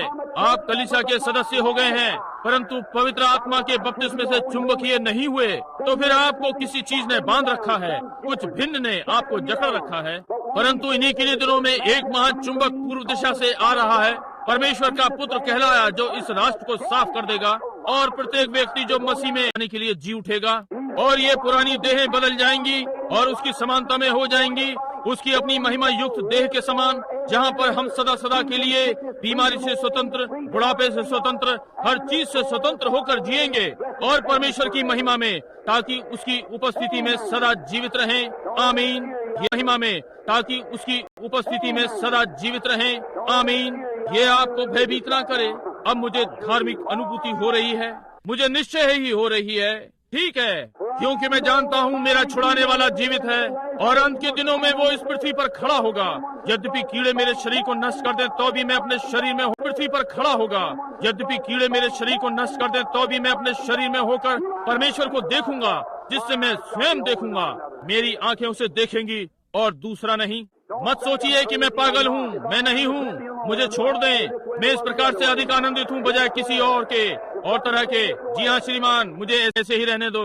ओ निश्चय ही पागल, संसार के लिए वे चीजें जिन्हें संसार पागल कहता है, परमेश्वर उसे धन्य कहता है। आपको स्वयं को खोना होगा इस संसार के लिए। क्यों? तुम इस संसार के नहीं। रेखा को पार कर देते हैं तो आप परमेश्वर के राज्य के अनुयायी हो जाते हैं। ओ प्रभु, ये कितना भला है। क्यों तुम एक नई सृष्टि बन गए। ओ प्रभु, जो अब है उससे बदल जाते हैं। अब आप परमेश्वर के पुत्र हो गए हैं। अब क्या हम स्वर्गीय स्थानों सहस्र शताब्दी में हम अब हैं। ठीक, अब हम परमेश्वर के पुत्र हैं। इस समय हम मसीह यीशु में स्वर्गीय स्थानों में बैठे हैं, न कि केवल कलीसिया में, मसीह यीशु में। जीवित हो उठा प्रभु यीशु यहाँ है। यहाँ वो अपनी सामर्थ में है। वो यहाँ अपनी छुड़ाने वाली सामर्थ में, यहाँ वो अपनी सामर्थ में है। वो यहाँ अपनी छुड़ाने वाली सामर्थ में है। वो यहाँ निर्गमन के लिए है। वो यहाँ प्रत्येक कलीसिया के सदस्य को अपनी संगति में लाने के लिए है। वहाँ प्रत्येक पापी को कोई मतलब नहीं आप कितने नीचे हैं। वो यहाँ अपनी पुनरुत्थान की सामर्थ को आपके जीवन में और आपको नई सृष्टि बनाने के लिए है। उत्थान की सामर्थ को आपके जीवन में और आपको नई सृष्टि बनाने के लिए है। यहाँ कुछ वर्षों पहले संसार के सारे धर्मों का मिलन हुआ। मैं विश्वास करता हूँ लंदन, इंग्लैंड में या कहीं, मुझे ठीक से याद नहीं। परंतु जब वे विभिन्न कलीसियाओं के विषय में बात कर रहे थे, मुसलमान, बुद्धा के लोग और आदि आदि, एक व्यक्ति जो अमेरिकन होलीनेस चर्च का प्रतिनिधि था, मैं विश्वास करता हूँ जॉन विल उसका नाम था। मैं विश्वास करता हूँ यही नाम था। इसलिए जब वो खड़ा हुआ, उसके बोलने का समय था। इस स्थान पर सारे धर्मों के प्रतिनिधि थे। इस बड़े जमघट में उसने महिला मिकाबी की कहानी सुनाई कि वो शिकार था, उसे गिरफ्तार किया गया, गति के नियम को कार चलाने से तोड़कर बग्गी गाड़ी के साथ गली में से निकल रही थी। उसने बहुत सी हत्याएं की थी, इतनी गंदी थी और इतनी नीच, यहाँ तक कि जब वे उस पर तारकोल और पंख चिपकाने गए दंड के रूप में, उन्होंने उसे हाथ भी नहीं लगाया, डरते थे कि दूषित ना हो जाएं। जब तक कि प्रत्येक सुनने वाला अपनी कुर्सी पर शांत था, उसने कहा, संसार के धर्म के सज्जन लोगों, क्या आपके धर्म में कुछ है जो इस मिकाबी स्त्री के हाथों को शुद्ध कर सके? किसी ने कोई शब्द नहीं कहा। वो हवा में जोर से उछला, अपनी अपनी एड़ियां आपस में टकराईं और हाथों से तालियों को शुद्ध कर सकता है, परंतु वो उसके हृदय को भी शुद्ध करेगा। आमीन, ये ठीक बात है। यीशु मसीह का लहू लुईविल की केंटकी के सबसे नीच वेश्या को लेगा और उसे एक संत बनाएगा। वो एक शराबी को उसके स्थान से लेगा और उसे एक सज्जन पुरुष बना देगा और परमेश्वर का संत। राज्य के मेरे साथियों और आसपास के लोगों, क्या आज रात्रि आप नहीं सोचते कि ये यीशु मसीह पर विचार करने का समय है, इसके पहले कि आपका अंतिम अवसर ले लिया जाए? आप देखते हैं कि कलीसिया अपने निर्गमन पर जा रही है, देखते हैं कि अग्नि स्तंभ हमारे आगे आगे चल रहा है और चमत्कार और चिन्ह दिखा रहा है। आज रात्रि में है, वो यहाँ पर प्रत्येक पापी को बचाने और हर पिछड़े हुए को बचाने, वो यहाँ हर बीमार व्यक्ति को चंगा करने के लिए है। वो संपूर्ण सुसमाचार है और हम संपूर्ण सुसमाचार प्रचार करते हैं, पूरे मेमने को खाते हैं, उसे पवित्र आत्मा में भूना है और जानते हैं कि ये खाने की अच्छी वस्तु है, क्योंकि पवित्र आत्मा है, और जानते हैं कि ये खाने की अच्छी वस्तु है, क्योंकि पवित्र आत्मा ने हमें बांटा है कि ये वास्तव में अच्छा है। चख कर देखो कि प्रभु भला है, ये चट्टान के मधु के समान स्वादिष्ट है। हमारा प्रभु यीशु यहाँ पर अपने प्रेम और सामर्थ में है, अपने छुड़ाने की महान आशीषों में। ओ वो किस प्रकार से सामर्थ में है, अपने छुड़ाने की महान आशीषों में। ओ वो किस प्रकार से आज रात्रि कलीसिया और पाप के बीच में खड़ा है, आपके और न्याय के बीच लहू बह रहा है, प्रार्थना कर रहा है।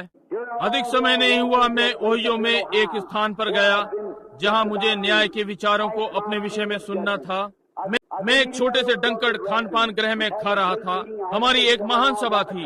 मुझे शहर से दूर कुछ मीलों पर एक छोटे मोटल में ठहरना था। मैं डंकड़ रेस्टोरेंट में खा रहा था।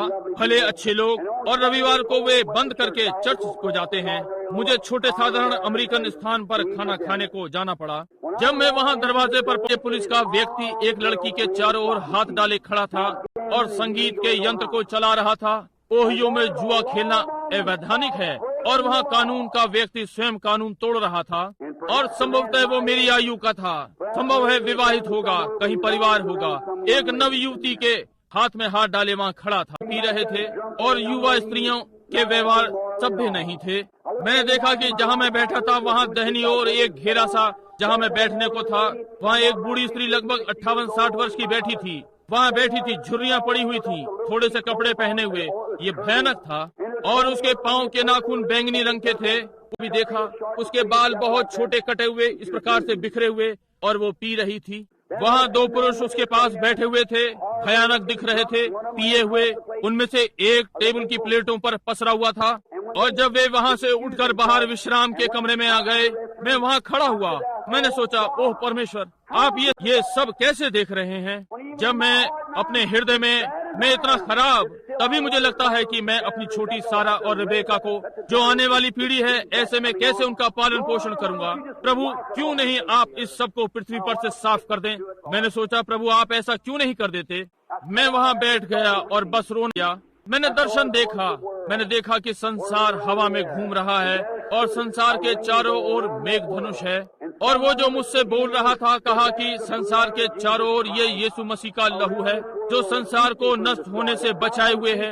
यदि परमेश्वर पाप को देख सके जिस दिन तुम उसे खाओगे उस दिन यदि परमेश्वर पाप को देख सके जिस दिन तुम उसे खाओगे उस दिन मर जाओगे। वहाँ प्रत्येक मनुष्य लहू के नीचे है, एक स्वतंत्र इच्छा कि आप अपना चुनाव करें। परंतु यदि आप कभी मरे और आपका प्राण अनुग्रह के लहू से दूर हुआ, तो आप इसके पहले वहाँ पहुँचे, आपका न्याय हो गया। आप दूर हुआ तो आप इसके पहले वहाँ पहुँचे, आपका न्याय हो गया। आपके लिए कुछ नहीं बचा। तब मैंने स्वयं को देखा। मैंने अपने प्रभु यीशु को वहाँ सिंहासन के ताज को पहने वहाँ खड़े हुए देखा, और आंसू लहू में मिले हुए बह रहे थे, जैसे कि उसकी दाढ़ी को धोया हो। और मैंने देखा कि मेरे पाप उसके सामने आ रहे। हर बार उसके सामने इस प्रकार से आते हैं जब तक कि वो हिल न जाता, और कांटे उसकी आंखों के ऊपर माथे में और धंस जाते। वो पीछे डगमगाता और कहता, पिता इसे क्षमा कर, ये नहीं जानता कि ये क्या कर रहा है। और मैं फिर से कुछ करता और उसका लहू कार के बम्पर के समान जो कार को बचाता है मुझे परमेश्वर। और मैं उसके पास धीरे से आया और उसके सामने घुटने टेके मैंने कहा, वहाँ देखा, मेरे सामने वहाँ पापों की एक पुरानी पुस्तक और मेरा नाम उस पर लिखा हुआ था। मैंने कहा, प्रभु क्या आप मुझे क्षमा करेंगे? उसने प्रेम भरी दृष्टि से कहा, निश्चय ही। अपनी एक ओर से हाथ बढ़ाकर लहू लिया और उस पर लिखा वाले समुद्र में फेंक दिया। उसने कहा, अब। मैंने कहा, प्रभु आपका धन्यवाद हो। उसने कहा, अब मैं तुम्हें क्षमा करता हूँ और तुम उसे दोषी ठहरा रहे हो। ओ, मेरे लिए चित्र बदल गया। मैं उससे बाहर आया, मैं वहाँ गया और उसके पास बैठ गया और बातें करने लगा और उसका जीवन पीछे कठिनाइयों से भरा हुआ था। मैंने कहा, करने लगा और उसका जीवन पीछे कठिनाइयों से भरा हुआ था। मैंने कहा, क्या आप कभी भी मसीह नहीं थी? उसने कहा, मेरा पालन पोषण मसीह परिवार में हुआ।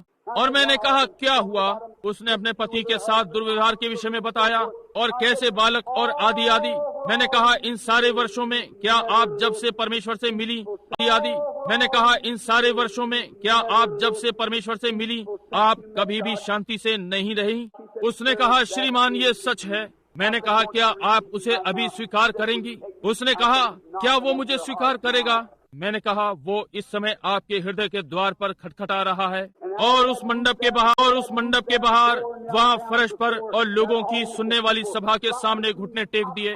गाना सुनाने वाली मशीन रुक गई, भद्र श्राप रुक गया और सब कुछ। और मैंने अपने हाथ उठाए और मेरे हाथ और वे बेचारे झुर्रीदार हाथ और यीशु मसीह के पास अगुवाई करके ले गया। ये ठीक बात है। मित नहीं करता कि आपने क्या किया, आपके पाप कितने काले हैं, आपका जीवन कितना मैला है। परमेश्वर आज रात्रि खड़ा हुआ आपके हृदय पर खटखटा रहा है कि आपको क्षमा कर दे। कोई मतलब नहीं कि आप कौन हैं। आइए हम 1 मिनट के लिए अपने सिरों को झुकाएं। बहन, आप यहाँ ऑर्गन पर आ जाएं। क्या आप आएंगी? स्वर्गीय पिता, ओ मैं भवन में घूम रहा है। हम पहले स्वर्ग के राज्य की खोज करें कि आपका समर्थन प्राप्त करें, तब मैं विश्वास करता हूँ कि आप रोगियों को चंगा करेंगे। परंतु ठीक अब पिता जबकि अनुभव कर रहे हैं एक महान गहरी रुचि और एक सहमति, लोग जानते हैं कि आपकी कलीसिया निर्गमन में है और हम न्याय की ओर, आपकी कलीसिया निर्गमन में है और हम न्याय की ओर बढ़ रहे हैं। नहीं जानता, परंतु प्रातः कोई पलंग के पास आ सकता है और हम वहाँ पड़े हुए चले गए। इस समय कल रात्रि हो सकता है कहीं मुर्दा घर में हो और हमारे प्राण वहाँ दूर अनंतता में हो। ओ परमेश्वर, ये अंतिम घड़ी हो सकती है, ये अंतिम अवसर हो सकता है। ओ परमेश्वर, ये अंतिम घड़ी हो सकती है, ये अंतिम अवसर हो सकता है कि वो व्यक्ति स्वीकार कर लेगा। कोई संदेह नहीं, बहुत सारे जो यहाँ पर बैठे हैं, पुरुष और महिलाएं, जिन्होंने इच्छा की, जिन्होंने अच्छा साधारण जीवन व्यतीत किया, परंतु कभी भी नया जन्म नहीं पाया, नहीं जानते कि पवित्र आत्मा से भरना इसका क्या अर्थ होता है, कि पवित्र आत्मा से भरना इसका क्या अर्थ होता है। एक पूर्णतः समर्पित जीवन, सारी जंजीरों के साथ सारा संकोच उनसे ले लिया और परमेश्वर का आत्मा उन्हें अपने अनुग्रह में बपतिस्मा देता है। पिता प्रिय, क्या आज रात्रि आप अपने प्रिय बालकों के नाम में यीशु हर हृदय के पास जाकर और अब इस समय में अपने विचारों को तेरे पास उठाएं, अपने हृदय उठाएं और कहें, यीशु मैं यहाँ पर हूँ, मुझे जैसा हूँ वैसा ही ले ले और मुझे ढाल और भिन्न बना दे, मुझे एक प्रकार का मनुष्य बना दे कि मैं आपका हो जाऊं। मेरे सारे जीवन भर आपने मुझसे बातें की हैं, आप मुझसे बोले, आपने मुझसे भिन्न करवाना चाहा, तो अब दिन बहुत बीत चुका प्रभु मेरे साथ, परंतु अब मैं आने के लिए तैयार हूँ। पिता इसे ग्रहण करें, जबकि न्याय से पहले अनुग्रह बुला रहा है। कलीसिया का निर्गमन मिस्र को छोड़ रहा है, होने पाए कि वे आएं और उस बड़े झुंड के साथ चलते जाएं, बुलाए हुए। हम ये उसके नाम में मांगते हैं, नाम में मांगते हैं। और जबकि प्रियो हम अपने सिरों को झुकाए हुए हैं और आंखें बंद और मसीह प्रार्थना कर रहे हैं, मुझे अचरज है यदि आप अपने हाथ उठाकर कहें, भाई ब्रनम आप मुझे स्मरण रखें। मैं विश्वास करता हूं कि प्रत्येक शब्द जो आप कह रहे हैं वो यीशु मसीह के विषय में सत्य है और हम सबको पवित्र आत्मा से भर जाए। वो यीशु मसीह के विषय में सत्य है और हम सबको पवित्र आत्मा से भर जाने की आवश्यकता है। और मैं अभी नहीं हूँ, मैं एक आराधनालय का सदस्य रहा हूँ, या हो सकता है कि आप बिल्कुल भी ना रहे हो। संभव है आप एक पापी रहे हो, मसीह को कभी भी ग्रहण ना किया हो, या आप एक कलीसिया के सदस्य रहे हो और नया जन्म प्राप्त ना किया हो, या आप एक कलीसिया के सदस्य रहे हो और नया जन्म प्राप्त ना किया हो। क्या आप अपना हाथ उठाएंगे, कहेंगे, भाई ब्रनम मुझे अपनी प्रार्थना में स्मरण रखना, मैं ठीक होना चाहता हूँ। परमेश्वर आपको आशीष दे, परमेश्वर आपको आशीष दे, और आपको और आपको और आपको आपको और आपको मेरे भाई, और आपको बहन, और आपको भाई। आप कहीं और उधर कितने हैं? अपने हाथ उठाए, कहें भाई बना मुझे स्मरण रखें, मैं जन्म लेना चाहता हूँ। अब स्मरण रखें, पवित्र आत्मा आपसे बातें कर रहा है। यदि मैं परमेश्वर का सेवक हूँ तो मैं उतनी ही निश्चित रूप से जानता हूँ जितना कि मैं यहाँ इस मंच पर खड़ा हूँ कि पवित्र आत्मा यहाँ हृदयों से बात कर रहा है। मित्रों, हो सकता है मैं जानता हूँ कि मैं क्या बोलता हूँ। यदि मैं जानता हूँ कि आपकी क्या परेशानी है और आपका क्या रोग है, और परमेश्वर आपके लिए मेरी प्रार्थना सुनता है। और ठीक यहाँ इस भवन में लोग बैठे हैं जो चंगे हुए हैं कैंसर से और अंधेपन से और बहरेपन से और अपाहिज और सब बातें। संसार में चारों ओर सभाओं को देखें। अब आपके विषय में क्या है? अब इसके विषय में क्या आपके प्राणों की हालत के लिए नहीं सुनेगा? यदि वो मुझ पर यह प्रकट करेगा कि आपकी परेशानी कहाँ है, तो क्या वो मुझे अब ये भी ना बताएगा कि परेशानी क्या है? कितने और अपने हाथ उठाएंगे, कहेंगे भाई बहन मुझे स्मरण रखें। मैं चाहता हूँ कि अब परमेश्वर से मांगा जाए कि मुझ पर दयावान हो। परमेश्वर आपको आशीष दे। और उनमें चारों ओर, जबकि आपने अपने सिरों को झुका रखा है, मुझे आश्चर्य है यदि आप जिसने अपने हाथ उठा रखे हैं थोड़ा सा अनुग्रह और कहें, प्रभु मुझे इतना अनुग्रह मिला है कि मैं अपना हाथ उठा सका। इतना अनुग्रह और दे कि जब वो प्रार्थना कर रहा है तो मैं खड़ा हो जाऊं। यदि वो आज दिन निकलने के चिन्ह है कि मैं ठीक होना चाहता हूँ, मैं आपसे किसी दिन मिलना चाहता हूँ। ये खकार मेरी नली में आ जाएगी और मैं मरते हुए तकिए को दबा रहा हूँगा।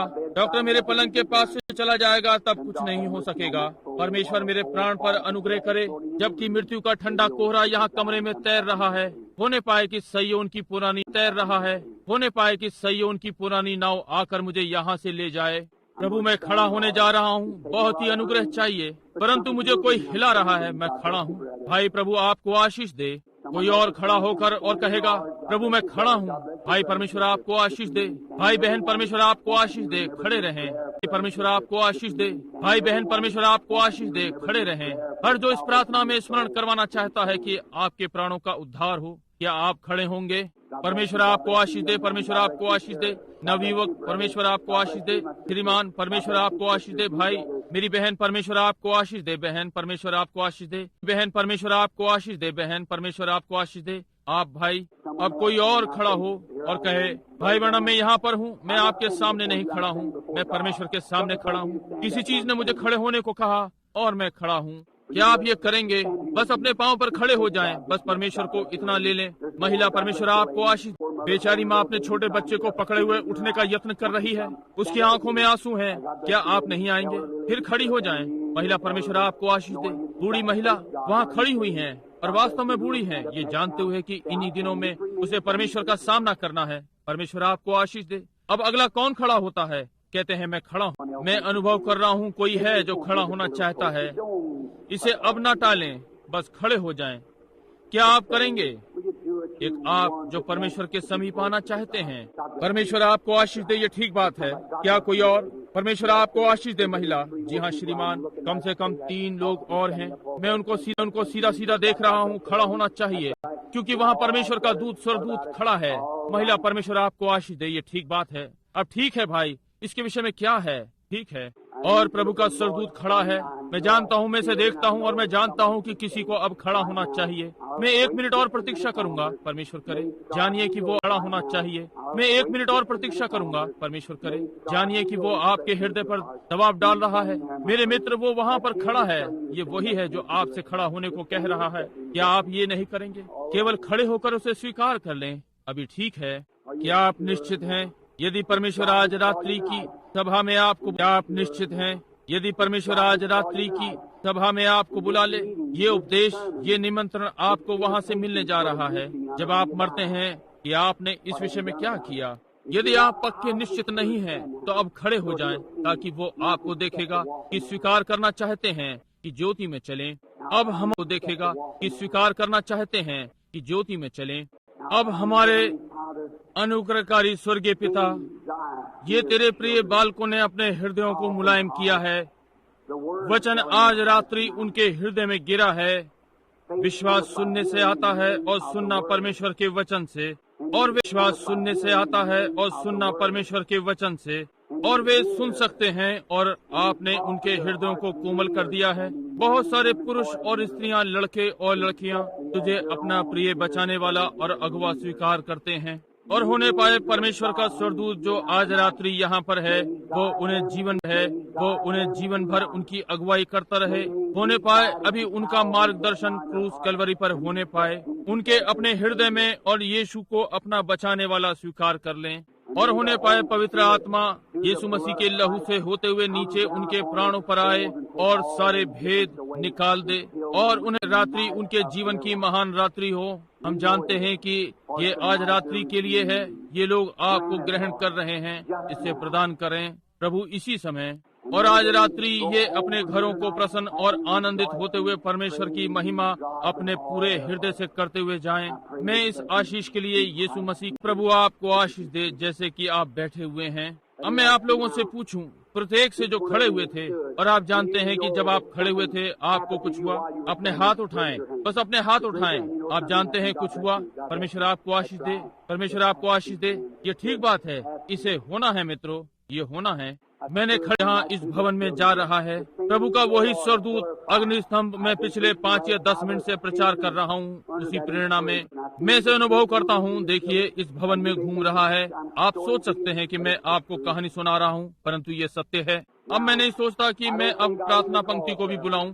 मैं सोचता हूँ कि मैं ठीक यहाँ पर मैंने आपको बताया सत्य है, ये ठीक बात है। चिन्ह चमत्कारों के साथ यहाँ पर कितने हैं जो चंगा होना चाहते हैं? बीमार लोग, आप जहाँ भी हैं हाथ खड़ा करें, बस अपना हाथ उठाकर कहें, मैं इसे स्वीकार करता हूँ। ठीक है, मैं चाहता हूँ कि आप देखें, जिएं और विश्वास करें। कोई यहाँ इस सभा में यहाँ से होते हुए, कोई यहाँ से कार से यही कारण है कि मैंने पहले वेदी की बुलाहट की। हमें उसका अनुग्रह पाना है।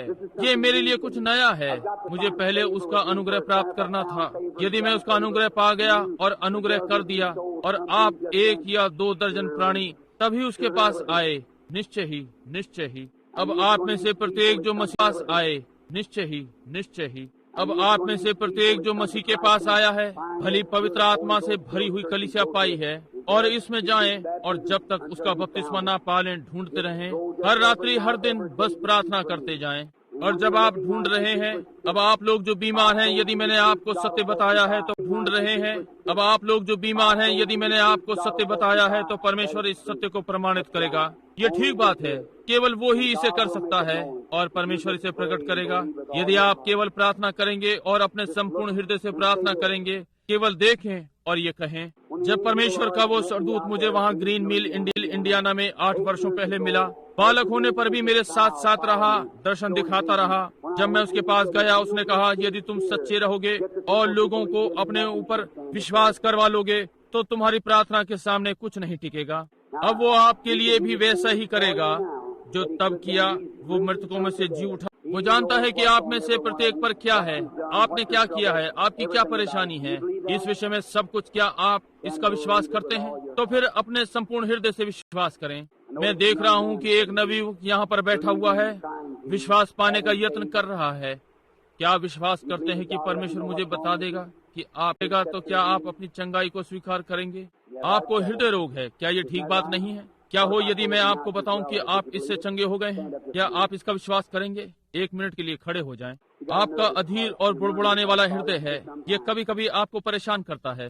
केवल तब आप लेट भी जाते हैं, ये आपको आराम देता है, और तब आप लेट भी जाते हैं, ये आपको आराम देता है, और आपकी धड़कन तेज हो गई है, धड़क रहा था। क्या ये ठीक बात है? कारण ये कि आपके पेट में बदहजमी कर देता है, उन नाड़ियों के द्वारा आ रहा है। क्या ये सत्य नहीं है?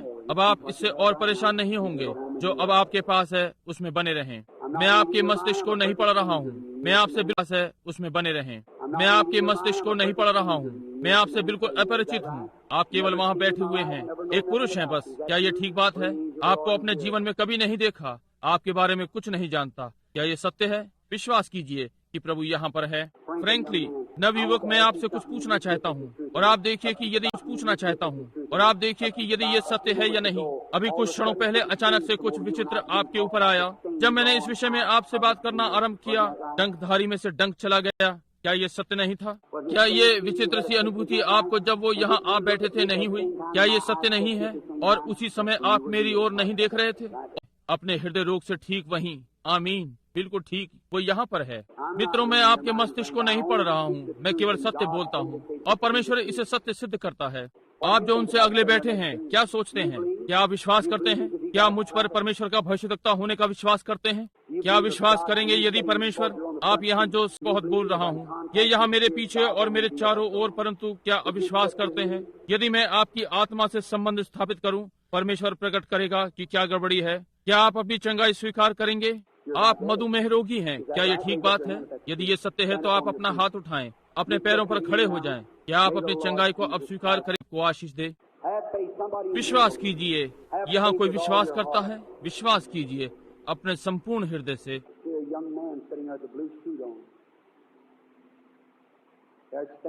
मैं वहाँ एक नवयुवक को नीला सूट पहने हुए बैठा देखता हूँ। ये वहाँ उसके ऊपर खड़ा है। ये ठीक बात है? अपने पैरों पर खड़े हो जाएं। वो मैं देखता हूँ कि आप इस प्रतिनिधि मंडल के साथ हैं। क्या ये ठीक बात है? अच्छा, क्या आप घर चंगे होकर जाना चाहते हैं? अपना हाथ उठाकर और कहें, प्रभु यीशु, मैं अब विश्वास करता हूँ कि प्रभु का स्वर्गदूत अगुवाई पर है और मैं विश्वास करता हूँ कि मैं चंगा हो गया हूँ। उससे अगला व्यक्ति, आप इस मिनट के लिए अपने पैरों पर खड़े हो जाएं ताकि मैं आपको देख सकूं। क्या आप मुझ पर परमेश्वर का दास होने का विश्वास करते हैं अपने संपूर्ण हृदय से? क्या आप अपने हृदय रोग पर जयवंत होना चाहते हैं? आपको यही था, क्या नहीं था? आपको यही था। मैंने कहा अब ये आपको नहीं है, आप भी घर जा सकते हैं। उससे अगला व्यक्ति, श्रीमान, आप इस विषय में क्या सोचते हैं? क्या आप अपने संपूर्ण हृदय? उससे अगला व्यक्ति, श्रीमान, आप इस विषय में क्या सोचते हैं? क्या आप अपने संपूर्ण हृदय से विश्वास करते हैं? क्या आप मुझ पर परमेश्वर का भविष्यवक्ता होने का विश्वास करते हैं? अपने पैरों पर खड़े हो जाएं। क्या आप अपने संपूर्ण हृदय से विश्वास करते हैं? आपको घबराहट रहती है, क्या ये ठीक बात है? समझे? क्या ये ठीक बात है? अपना हाथ उठाएं, अब आप घर चंगे होकर जा सकते हैं। समझे? क्या ये ठीक बात है? अपना हाथ उठाएं, अब आप घर चंगे होकर जा सकते हैं। यीशु मसीह आपको चंगा करता है। उस अगले व्यक्ति के विषय में क्या है जो पंक्ति के अंत में खड़ा है? क्या आप अपने संपूर्ण हृदय से विश्वास करते हैं? अपने पैरों पर खड़े हो जाएं। क्या आप मुझ पर परमेश्वर का भविष्यवक्ता होने का विश्वास करते हैं? उसका दास होने का? आप विश्वास करते हैं कि वो मुझे बता देगा कि आपके साथ क्या गड़बड़ी है, ताकि आप अपनी चंगाई को स्वीकार करेंगे? ये आपके गले में है। क्या ये ठीक बात है? घर जाएं और यीशु मसीह के नाम में स्वस्थ रहें। इस भवन में कोई और जो चंगा होना चाहता है, हाथ उठाकर चंगा हो सकता है। यदि आपने मुझ पर विश्वास किया है, एक परमेश्वर के सेवक के समान अपने पैरों पर खड़े हो जाएं। परमेश्वर आपको आशीषित करे। आप में से प्रत्येक परमेश्वर की ओर अपने हाथों को उठाए। हमारे स्वर्गीय पिता, अब इस भवन की प्रत्येक बीमारी को मैं दोषी ठहराता हूँ। हर प्रेत आत्मा को निकाल दे और पवित्र आत्मा अपना अधिकार ले ले और प्रत्येक व्यक्ति को चंगा कर दे। अपने हाथ एक दूसरे पर रखें और कहें, प्रभु की महिमा हो। हर जगह परमेश्वर का मेमना आपको चंगा करने के लिए प्रत्येक